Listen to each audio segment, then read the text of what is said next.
We do not know for sure how the first people arrived in North America. Some scientists believe the first Americans crossed an ice bridge from Siberia into Alaska.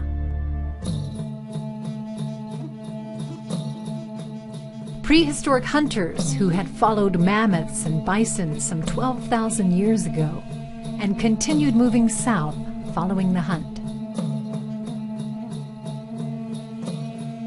We do know that by the time Europeans came to settle here in the 14 to 1600s, there were some 600 tribes living all over the North American continent.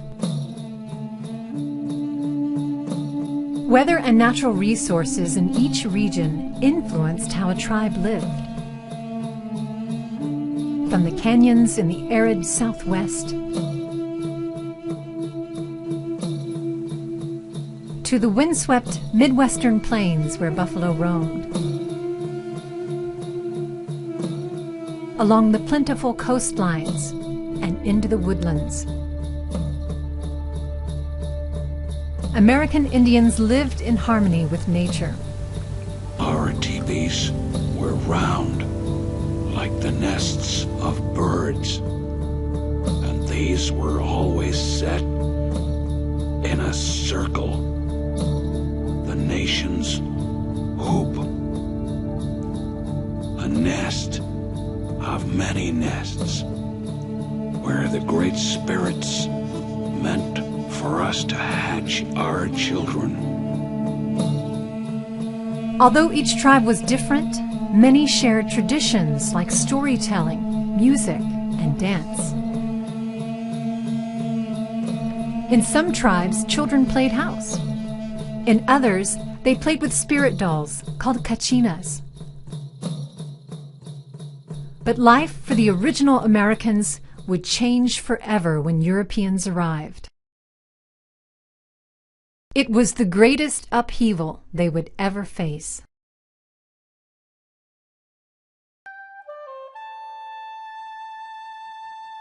Native American tribes had lived in the southeastern parts of the country for thousands of years. As more and more white settlers moved in, they found themselves surrounded by U.S. states who wanted their land.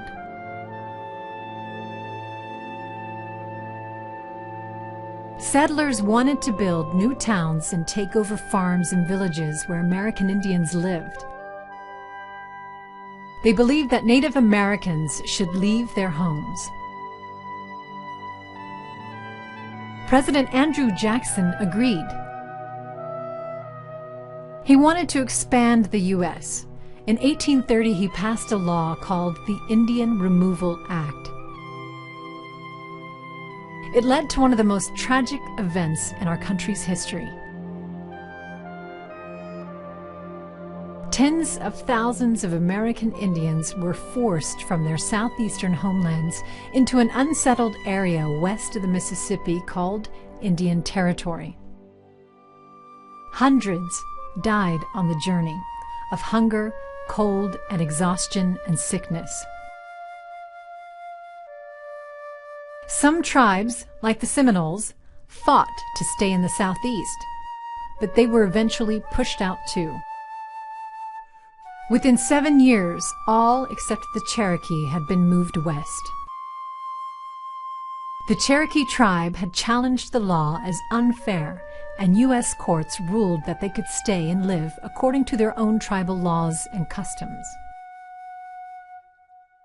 The Cherokee had developed communities with roads, churches, courts, and public schools. Jackson found one Cherokee chief to sign a treaty giving the land over to the U.S. in exchange for a large sum of money.